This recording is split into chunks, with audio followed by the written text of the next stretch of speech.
ഞങ്ങളും നിങ്ങളും കാത്തിരുന്ന ആ ദിവസം വന്നെത്തി. ഉഡായിപ്പ് എസ്എംബിയുടെ എൻഡ് വാർ. ഇത് ഞങ്ങളുടെ ലാസ്റ്റ് ഡേറ്റ് ആണ്. ഉഡായിപ്പ് എസ്എംബി എഗ്ഗ് ആരെടുക്കും, ആര് കൊണ്ടുപോകും എന്ന് ഒന്നും നമുക്കൊരു പിടിയില്ല. നമുക്ക് കണ്ടറിയാം.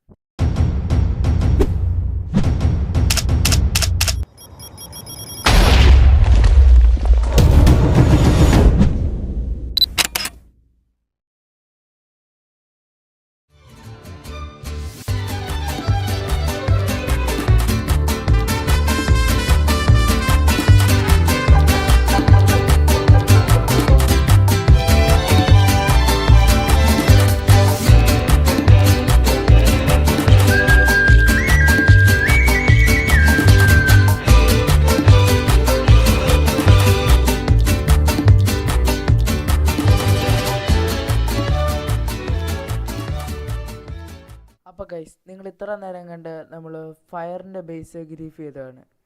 ഇനി നമുക്ക് എൻഡ് വാറിലോട്ട് പോകാനുള്ള സമയമായിട്ടുണ്ട്. ഇതിനകത്തൊരു പ്രത്യേകതയുണ്ട് ഗൈസ്. ഞാൻ കൂടുതലും ടാർഗറ്റ് ചെയ്ത് നമ്മുടെ ഫയർ ടീമിലെ വിജേഴ്സിനെയാണ്. കാരണം ഞാനും വിജേഴ്സും ഇതിനു മുമ്പ് ഫൈറ്റ് ഉണ്ടായിട്ടുണ്ട്. നമുക്ക് ആ എൻഡ് വാറിൻ്റെ ക്ലിപ്പ് ഒന്ന് കണ്ടിട്ട് വരാം ഗൈസ്.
ഗൈസ്, ഈ ഫൈറ്റ് നടക്കുന്നതിനിടയ്ക്ക് ഡ്രാഗൻ്റെ ഹെൽത്ത് പെട്ടെന്ന് കുറഞ്ഞു. ഞാൻ അപ്പോഴത്തേനും റിപ്പയറിലിട്ട് ഡ്രാഗൻ്റെ അടുത്തോട്ട് ടെലിപ്പോർട്ടായി. അപ്പം ഞാനും ജാസിമും മാത്രയും കൂടെ ഡ്രാഗനെ ബീറ്റ് ചെയ്തിട്ടുണ്ടായിരുന്നു ഗൈസ്. പോർട്ടൽ പെട്ടെന്ന് ഓണായി ഗൈസ്. അപ്പം ഞാൻ അതിൻ്റെ അകത്തോട്ട് അറിയാതെ പെട്ടെന്ന് പോയി. അതുകൊണ്ട് ഡ്രാഗൻ ചത്തു. പക്ഷേ നമുക്ക് ആ എഗ്ഗ് എടുക്കാൻ സാധിച്ചില്ല ഗൈസ്. അപ്പം അതിൽ ചെറിയൊരു വിഷമം എനിക്കുണ്ട്. പക്ഷേ ഇതിൻ്റെ അകത്തൊരു ട്വിസ്റ്റ് നടക്കുന്നുണ്ട് ഗൈസ്. അപ്പം ആ ക്ലിപ്പ് നിങ്ങളൊന്ന് ഞാൻ കാണിച്ചു തരാം ഗൈസ്. വെയിറ്റ്, ആ ക്ലിപ്പ് കാണുന്നതിന് മുമ്പേ ആദ്യം എഗ്ഗ് കിട്ടിയത് ആർക്കാണെന്ന് നിങ്ങൾക്ക് അറിയണ്ടേ ഗൈസ്. അപ്പം നമ്മുടെ വിൻഡ് ടീമിലെ കൊലയാളിക്കാണ് നമ്മുടെ എഗ്ഗ് കിട്ടിയത്. അപ്പം കൊലയാളിക്ക് എഗ്ഗ് കിട്ടുകയും പിന്നെ എല്ലാവരും കൊലയാളിയായിട്ട് ഫൈറ്റ് ചെയ്യാൻ തുടങ്ങി ഗൈസ്.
ആർക്കാണ്?